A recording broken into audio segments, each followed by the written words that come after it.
وہ حدیث موجود ہے جس میں ذکر ہے کہ حسن ابن علی کو زہر دے کر شہید کیا گیا، اور یہ حدیث جو ہے وہ المصنف ابن ابی شیبہ میں انٹرنیشنل نمبرنگ کے مطابق 37,359 ہے، اور جو مکتبہ رحمانیہ نے PDF چھاپا ہوا ہے نا اردو میں، اس میں ہے 38,514۔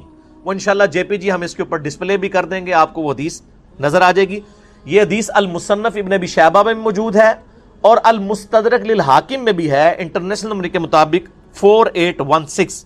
اور ہمارے جیلم شہر کے بہت بڑے ایک محدث شیخ غلام مصطفیٰ ظہیر صاحب حافظہ اللہ تعالی من الجنت والناس، شیخ زبیر علی زئی صاحب کے شاگرد ہیں، انہوں نے اس حدیث کی سند کو صحیح ڈکلیئر کیا، اور ان کا رسالہ ہے السنہ 26 نمبر میں انہوں نے یہ حدیث نقل کی، اور اس کے باقی بھی انہوں نے کئی ایک طریق تھے، ان کے سارے ریفرنسز اس کے اندر کوٹ کیے، انشاءاللہ ہم JPG میں وہ بھی یہاں پر ایڈ کر دیں گے کہ حسن ابن علی کو زہر دے کر شہید کیا گیا۔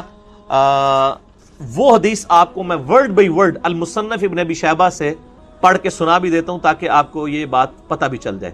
حضرت عمیر ابن اسحاق تابعی روایت کرتے ہیں کہ میں اور ایک آدمی، ان کا کوئی دوست تھا، حضرت حسن ابن علی کی عیادت کے لیے حاضر ہوئے۔ حسن ابن علی اس وقت اس آدمی سے کہنے لگے کہ مجھ سے پوچھ لو اس سے پہلے کہ تم مجھ سے کچھ پوچھ نہ سکو، یعنی میری موت کا وقت قریب ہے، کوئی علمی بات ڈسکس کرنی ہے تو مجھ سے کر لو۔ آپ دیکھیں کہ علم کتنی بڑی چیز ہے، یعنی اہل بیت میں سے پھر نبی علیہ السلام کے نواسے سیدنا حسن ابن علی، وہ موت کے وقت بھی کہہ رہے ہیں کہ کوئی علمی بات مجھ سے ڈسکس کرو۔ اس لیے میں کہتا ہوں علم حاصل کرنا یا علم سکھانا یہ ہزاروں سال کی عبادت سے بہتر ہے، نفلی عبادت سے، اس سے پہلے کہ تم مجھ سے پوچھ نہ سکو۔ ان صاحب نے کہا کہ میں آپ سے کچھ نہیں پوچھنا چاہتا، اللہ تعالیٰ آپ کو عافیت عطا کرے۔ راوی نے فرمایا کہ حضرت حسن کھڑے ہوئے اور بیت الخلاء میں داخل ہوئے، پھر بیت الخلاء سے واپس ہمارے پاس تشریف لائے اور ارشاد فرمایا میں تمہاری طرف نہیں نکلا یہاں تک کہ میں نے اپنے جگر کا ایک ٹکڑا پھینکا ہے جس کو میں اس لکڑی سے الٹ پلٹ کر رہا تھا۔ یعنی وہ ٹوائلٹ گئے تو ان کو پیشاب کے اندر یا انہوں نے وامٹنگ کی، الٹی کے اندر ان کے جگر کے ٹکڑے کٹ کے نکلے، کیونکہ بڑا سخت زہر دیا گیا تھا۔ مجھے کئی مرتبہ زہر پلایا گیا لیکن اس مرتبہ زیادہ سخت، اس سے زیادہ سخت چیز کوئی اور نہیں تھی، یعنی اس دفعہ جو مجھے زہر دیا گیا وہ بہت سخت تھا جس کی وجہ سے میرا جگر کٹ کے باہر نکلا۔ اللہ کی لعنت ہو ان لوگوں پر جنہوں نے حسن ابن علی کے ساتھ یہ ظلم کیا، حسین ابن علی کے ساتھ ظلم کیا، ان پہ اللہ کی لعنت، اللہ کے فرشتوں کی لعنت، تمام لعنت کرنے والوں کی لعنت، آمین۔ حضرت عمیر تابعی کہتے ہیں اگلے دن ہم صبح کے وقت دوبارہ عیادت کے لیے گئے تو وہ اس وقت جان کنی کی حالت میں تھے، یعنی وہ حالت نزع میں تھے۔ عمیر کہتے ہیں کہ حضرت حسین علیہ السلام ان کے پاس آئے، ان کے سر کے پاس بیٹھ گئے، یعنی حسن ابن علی نزع کے عالم میں لیٹے ہوئے ہیں اور ان کے چھوٹے بھائی حسین ابن علی وہ ان کے سرہانے آ کے پاس بیٹھ گئے اور فرمایا اے بھائی جان آپ کو زہر دینے والا کون ہے؟ تو حضرت حسن ابن علی نے فرمایا کیا تم اسے قتل کرنا چاہتے ہو؟ تو انہوں نے فرمایا جی ہاں۔ تو حضرت حسن نے فرمایا اگر وہ وہی ہے جس کے بارے میں میرا گمان ہے تو اللہ تعالیٰ اسے سخت سزا دینے والا ہے، اور اگر وہ بری ہے تو میں یہ پسند نہیں کرتا کہ ایک بری آدمی میری وجہ سے قتل کر دیا جائے۔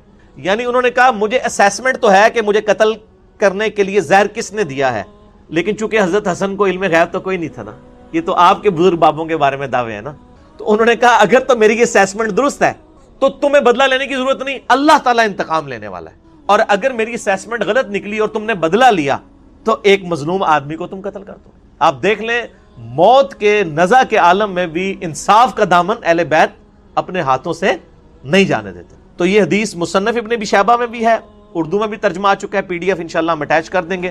المصنف ابن ابی شیبہ کے علاوہ یہ المستدرک للحاکم میں موجود ہے جس کا میں نے حوالہ الحمدللہ دے دیا۔ اب رہا میرے بھائیوں کہ حسن ابن علی کو یہ زہر دیا کس نے تھا؟ اس حوالے سے اہل سنت کی جو مین سٹریم کی تاریخ کی کتابیں ہیں، صحابہ کرام کے احوال کے اوپر کتاب لکھی گئی ہے الاستیاب، امام ابن عبد البر المتوفی 463 ہجری، بڑی مشہور کتاب ہے۔ شام کے اندر وہ بہت بڑے یعنی اہل سنت کے امام گزرے ہیں، محدث ہیں، انہوں نے اس طرح کی روایتیں نقل کی ہیں کہ حضرت معاویہ رضی اللہ تعالیٰ عنہ نے حسن ابن علی کو زہر دیا تھا، لیکن سند کے اعتبار سے یہ روایتیں کمزور ہیں۔ اسی طریقے سے طبقات ابن سعد، ان سے بھی پہلے امام محمد ابن سعد المتوفی 230 ہجری جو امام بخاری امام مسلم کے ہم اثر ہیں، طبقات ابن سعد انہوں نے لکھی ہے، اس میں بھی ملتا ہے کہ معاویہ ابن ابی سفیان اور یزید ابن معاویہ کے بارے میں کہ انہوں نے حسن ابن علی کو زہر دے کر قتل کروایا۔ اس کے علاوہ امام بلازری کی کتاب المتوفا 290 ہجری انصاب الاشراف، جس سے یہ محرم کے دنوں میں جعلی روایت پیش کر رہے ہوتے ہیں کہ حسین علیہ السلام نے کہا میری 3 شرطیں ہیں، یا تو مجھے یزید کے پاس جانے دو، میں اس کے ہاتھ پہ بیعت کر لیتا ہوں، یا مجھے واپس جانے دو، یا کسی مسلمان سرحد پہ جانے دو۔ کوڑ مارو ہو جڑا کوئی ہضم بھی ہوئے کسی نو، وہ کتاب ہی جعلی ہے، وہ اپنے مصنف سے ثابت ہی نہیں ہے۔ اور اگر کوئی ثابت کرنا چاہتا ہے تو سر اسی انصاب الاشراف میں لکھا ہے کہ معاویہ ابن ابی سفیان نے حضرت حسن ابن علی کو قتل کروایا ہے، اور کچھ بھی بہت کچھ لکھا ہوا ہے۔ یزید کے بااجداد کے تابوت دوزخ کے اندر ہے، اور بھی بہت کچھ لکھا ہے۔ میری شیخ زبیر صاحب کے ساتھ جب 1 to 1 اس کے اوپر ڈسکشن ہوئی ان کا کہ یہ اگر بلازری کی کتاب کو صحیح مانیں گے تو یہ حضرت معاویہ کا پھر ایمان ثابت کرنا ان کے لیے ممکن نہیں رہے گا، تو اس لیے اس کتاب سے ہی جان چھڑائیں۔ تو نہ ہم 3 شرطوں والی بات بھی جعلی، یہ بھی جعلی۔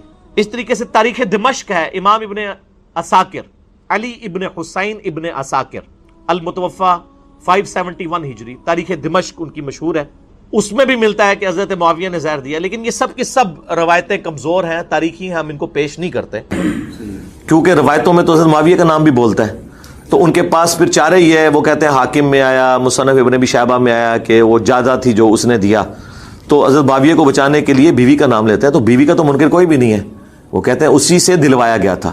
ہاں دلوایا کس نے تھا اس کے اوپر وہ اختلاف کرتے ہیں، تو ہمیں اس سے کوئی غرض نہیں ہے۔ ہم یہ کہتے ہیں کہ حضرت حسن شہید ہو گئے، جس شخص نے ان کی شہادت کا غم منایا اس حوالے سے کہ اسے دکھ ہوا، تو یقیناً وہ اہل بیت سے محبت کرنے والا اور ان کا دفاع کرنے والا ہے۔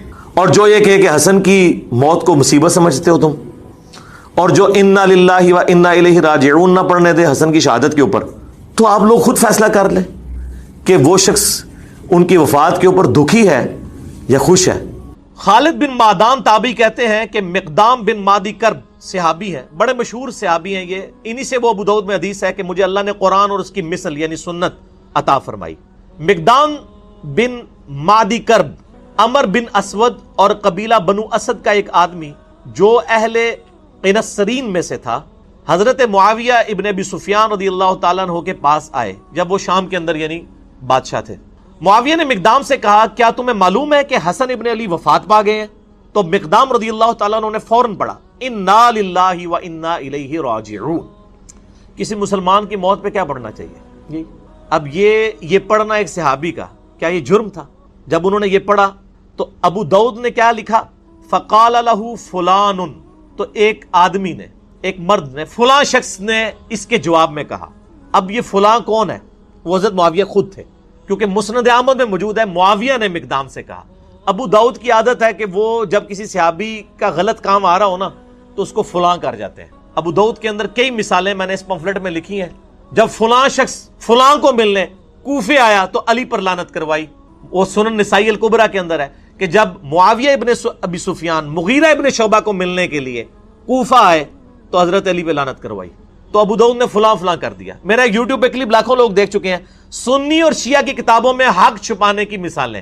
یہی کام نہج البلاغہ میں جب مولا علی کا خطبہ حضرت عمر کے بارے میں آیا تو شیعہ نے بھی وہاں پہ وہ فلاں شخص پہ اللہ کی رحمت ہو، اس نے دین کے لیے یہ خدمات کی، یہ کام شیعہ نے بھی پایا تو کام سنیہ نے بھی پایا، ٹھیک ہے نا جی۔ تو جدو کوئی کام پائے تو اس کام سے رسی کاٹ سکنے ہیں، اللہ دے فضل ہے۔ یہ میں کوئی تکبر کے طور پہ نہیں، میں جسٹ جوک کے طور پہ بول رہا ہوتا ہوں، کیونکہ نہ میں وہابی نہ میں بابی، میں ہوں مسلم علمی کتابی۔ تو حضرت معاویہ نے کہا، مسند احمد میں بھی اور المعجم الکبیر طبرانی میں بھی موجود ہے جو میں نے نمبر بتایا، کہ حضرت معاویہ نے یہ کہا کہ مقدام کیا تم حسن کے مرنے کو مصیبت سمجھتے ہو؟ انا للہ و انا الیہ راجعون۔ میں نے کہا تھا نا آپ کو پتہ چلے گا قاتل کون ہے یہ تو ہم نہیں کہتے، لیکن بینیفیشری کون ہے، خوشی کسے ہوئی حسن کے مرنے پر؟ آل امیہ کو۔ انہوں نے کہا، اب مقدام بن مادی کرب کو بڑا غصہ آیا، انہوں نے کہا میں حسن کی وفات کو مصیبت کیوں نہ سمجھوں جبکہ رسول اللہ صلی اللہ علیہ وآلہ وسلم نے ان کو اپنی گود میں بٹھایا ہوا تھا اور فرما رہے تھے حسن مجھ سے ہے اور حسین علی سے ہے۔ یعنی مقدام بن مادی کرب کہتے ہیں میں نے نبی علیہ السلام کو خود دیکھا ہے کہ اپنے زانوں پہ ایک طرف حسن ابن علی کو بٹھایا ہے، دوسری طرف حسین ابن علی کو، اور کہہ رہے ہیں حسن مجھ سے ہے حسین علی سے ہے۔ اور یار جس نے نبی کو اتنی محبت کرتے ہوئے دیکھا ہو تو سر پھر اس شخص کی وفات کے اوپر اس کو پھر غم تو ہوگا نا۔ تو وہ حضرت معاویہ کو جواب دے رہے ہیں کہ میں کیوں نہ مصیبت سمجھوں، جب نبی علیہ السلام اتنی محبت ان سے کرتے تھے. اور بخاری کے تو الفاظ میں نے بتایا نا ابن عمر کے, صحیح بخاری 3753, حسن و حسین دنیا میں میرے 2 پھول ہیں. ٹھیک ہو گیا. ہائے ہائے ہائے. اب وہ جو اسدی شخص مقدام بن مادی کرب کے ساتھ گیا ہوا تھا نا حضرت معاویہ کو ملنے میں, آپ کو پتہ ہے شاہ سے زیادہ شاہ کے وفادار ہوتے ہیں چمچے. وہ چمچا تھا. اس نے دیکھا کہ جب معاویہ ہی توہین کر رہے ہیں حضرت حسن ابن علی کی, یہ بات کہہ کے کہ حسن کا مرنا کوئی مصیبت ہے, انہوں نے کہا میں بھی بیچ اپنا تھوڑا لوچ تال دیا. تو اس نے کہا فقال الاسدی جمرۃ اطفئ اللہ, حسن تو ایک آگ کا کوئلہ تھا جسے اللہ نے بجھا دیا. انا للہ و انا الیہ راجعون. اللہ کی لعنت ہو ایسے لوگوں پر جو اہل بیت کے ساتھ بغض رکھنے والے. صحیح مسلم میں حدیث ہے, علی سے محبت نہیں رکھے گا مگر مومن, علی سے بغض نہیں رکھے گا مگر منافق. صحیح مسلم 240. اور یہ آپ دیکھ لیں سیدنا علی کی اولاد کے ساتھ غدیر خم پہ جو نبی علیہ السلام نے کہا تھا میں اہل بیت کے معاملے میں تمہیں اللہ کا خوف دلاتا ہوں, 6225 سے 6228 تک صحیح مسلم میں, وہ اہل بیت سے مراد مولا علی اور ان کی اولاد لی تھی. کیونکہ سنن نسائی الکبریٰ میں مسند احمد میں آگے الفاظ ہے غدیر خم کی حدیث کے کہ مولا علی کا ہاتھ پکڑ کے نبی علیہ السلام نے صحابہ کے دوران یعنی غدیر خم پہ بلند کر کے کہا من کنت مولا فہذا علی مولا, جس کا مولا میں اس کا مولا علی, جس کا جگری یار میں اس کا جگری یار علی, جس کا آقا میں اس کا آقا علی. اور پھر کہا اے اللہ علی جو علی سے محبت رکھے تو بھی اس سے محبت رکھ, جو علی سے بغض رکھے تو بھی اس سے بغض رکھ. کیونکہ علی کی اولاد نہیں ذبح ہونا تھا نا. یہاں پہ بھی آپ دیکھ لیں وہ اسدی کہتا ہے کہ حسن تو آگ کا ایک انگارہ تھا, ایک کوئلہ تھا داغتا ہوا جس کو اللہ نے بجھا دیا. یہ اس جملے کے اندر پوری قیامت ہے. آپ استغفر اللہ پڑھ رہے ہیں نا, اس ایک جملے کو اگر کھولیں نا تو میں گھنٹوں بول سکتا ہوں. یہ کسی کے لیے یہ جملہ کیوں بولا جاتا ہے کہ فلاں شخص دہتا ہوا انگارہ ہے. پرانے زمانے میں جب آپ نے آگ روشن کرنی ہوتی تھی تو دوسرے گھروں سے آپ کوئلہ لے کے آتے تھے.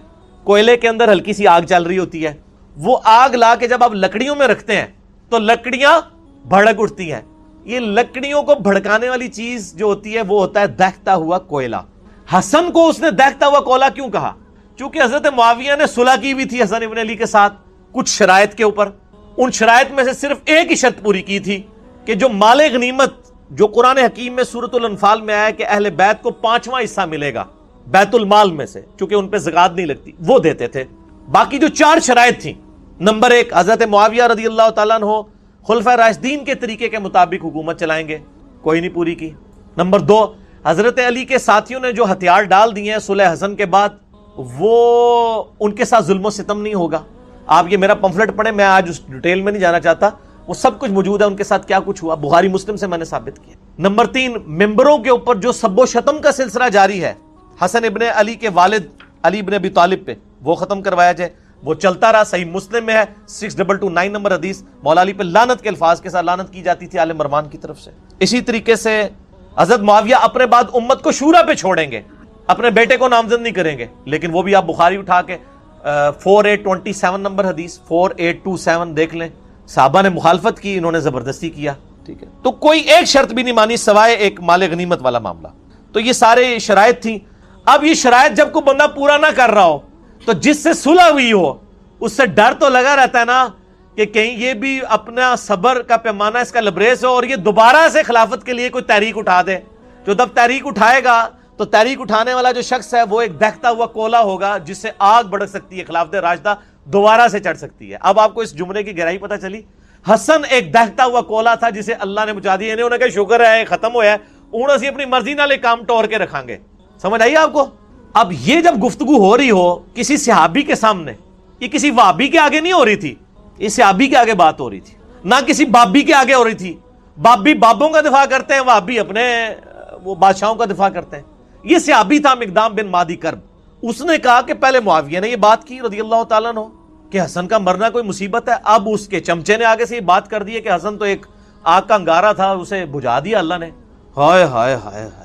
اب مقدام فقال المقدام, مقدام نے کہا اما انا, انہوں نے کہا معاویہ جس تک میرا تعلق ہے نا فلا ابرح اليوم, آج میں اس وقت تک یہاں سے تیرے دربار سے نہیں اٹھوں گا, حتی اغیظک, یہاں تک کہ میں تجھے غصہ نہ دلاؤں.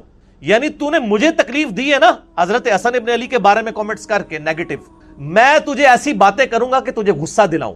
وَأُسْمِعَكَ مَا تَكْرَهُ, اور میں تجھے ایسی باتیں سناؤں گا تجھے بری لگیں گی. جب کسی کی حقیقت اسے کھول کے بیان کی جائے نا تو بڑے سے بڑے صبر کرنے والے شخص کو بھی بری لگتی ہے. پھر کہا اے معاویہ اگر میں سچ کہوں تو میری تصدیق کر دینا اور اگر میں غلط کہوں تو تردید کر دینا. معاویہ نے کہا ایسا ہی کروں گا. مقدام نے کہا میں تمہیں اللہ کی قسم دے کر کہتا ہوں کیا تم جانتے ہو کہ رسول اللہ صلی اللہ علیہ وآلہ وسلم نے سونا پہننے سے منع فرمایا ہے؟ حضرت معاویہ نے کہا ہاں ہمیں بھی پتا ہے مرد کے لیے سونا حرام ہے. مقدام نے پھر کہا معاویہ تمہیں اللہ کی قسم دے کر کہتا ہوں کیا تمہیں خبر ہے کہ رسول اللہ صلی اللہ علیہ وسلم نے مرد کے لیے ریشم پہننے سے روکا ہے؟ انہوں نے کہا ہاں. حضرت مقدام نے کہا میں تمہیں اللہ کی قسم دے کر تیسری بات پوچھتا ہوں کیا تم جانتے ہو کہ رسول اللہ صلی اللہ علیہ وآلہ وسلم نے درندوں کی کھالیں پہننے اور درندوں پر سواری کرنے یعنی شیر کی کھال پہننا یہ تکبر کی علامت ہے اس سے منع فرمایا؟ حضرت معاویہ نے کہا ہاں. مقدام نے کہا اللہ کی قسم میں نے یہ سب کچھ تمہارے گھر میں ہوتے ہوئے دیکھا ہے اے معاویہ. یعنی تم مانتے بھی ہو کہ سونا مرد کے لیے حرام ہے, ریشم مرد کے لیے حرام ہے, درندوں کی کھالیں پہننا حرام ہے. یہ تینوں حرام کام جو تم خود جانتے ہو تمہارے گھر میں ہوتے ہیں. اب میں نہیں کہتا کہ حضرت معاویہ نے سونے کے کڑے یا وہ کوئی لاکٹ پہنا ہوا تھا, میرا اس نے ظن ہے کہ ان کے بال بچے ہی کرتے ہوں گے. گھر میں ظاہر ہے کہ میرے آپ کے بچے تو نہیں تھے نا, ان کے ہی ہوں گے. ہم اس نے ظن رکھتے ہیں کہ وہ خود نہیں کرتے تھے. اب یہ بات کرنے کے بعد تو آپ تو کہتے ہیں جی امام حنیفہ کا قول دکھاتے ہیں, آگے حدیث دکھاتے ہیں, لوگ کو رجوع ہی نہیں کرتے, کہتے ہیں حدیث کو ہم نے چھوڑنا ہے. اب یہاں پہ نبی علیہ السلام کی حدیث ان کو پتہ ہے, حضرت معاویہ سے کہا جا رہا ہے کہ آپ توبہ کریں. اب کیا ہوا؟ مقدام نے کہا اللہ کی قسم یہ سب کچھ آپ کے گھر میں ہوتا ہے اے معاویہ. اس پر معاویہ نے کہا اے مقدام مجھے معلوم تھا کہ میں تجھ سے ہرگز بچ نہیں سکوں گا, یعنی میری کمزوریاں تجھے پتہ ہیں. حالانکہ ہونا چاہیے تھا معاویہ اے مقدام میں تمہیں گواہ کر کے کہتا ہوں آج تک جو کچھ مجھ سے ہوا میں اللہ سے توبہ کرتا ہوں, اللہ تعالیٰ یہ گناہ معاف کرے, آئندہ میں اپنی اصلاح کروں گا. کیونکہ آپ تو ہمیں یہی بتاتے ہیں نا کہ جب صحیح حدیث مل جائے تو وہی آپ کا مذہب ہونا چاہیے. آپ کہتے ہیں امام حنیفہ کے سامنے حدیثیں آتی تھی وہ پیچھے نہیں ہٹتے تھے, تو یہ امام حنیفہ سے بہت پہلے ہی معاملہ جو ہے وہ بگڑا ہوا ہے. مجھے پتا تھا میں گلے نہیں تیرے کو جیت سکتا. اے منو بھی کہہ رہے ہوتے ہیں او علی دی زبان بڑی لمبی ہے. وہ زبان نہیں لمبی, سچ ہوتا ہی اتنا طاقتور ہے کہ اس سے آپ جیت ہی نہیں سکتے. یہ تھوڑے بزرگ بابے بھی یہی کہتے سن کہ میں گلے تھوڑے کو نہیں جیت سکتا. انشاءاللہ تسی بھی نہیں جیت سکو گے کیونکہ بات ہی سچی ہے. آپ دیکھ لینا اے مقدام مجھے معلوم تھا کہ میں تجھ سے ہرگز نہیں بچ سکوں گا. خالد بن معدان نے بیان کیا کہ پھر حضرت معاویہ رضی اللہ تعالیٰ نے مقدام کے لیے اس قدر انعام کا حکم دیا. انہوں نے کہا جی بیت المال میں سے لا کے ذرا مال دو. بادشاہ آپ کو پتا ہے نا وہ جب کسی کو خوش کرنا چاہتے تھے تو مال دیتے تھے. تو مقدام بن مادی کرب کو انہوں نے کہا اس کو انعام دو اور ان کے دوسرے ساتھیوں کو بھی دو.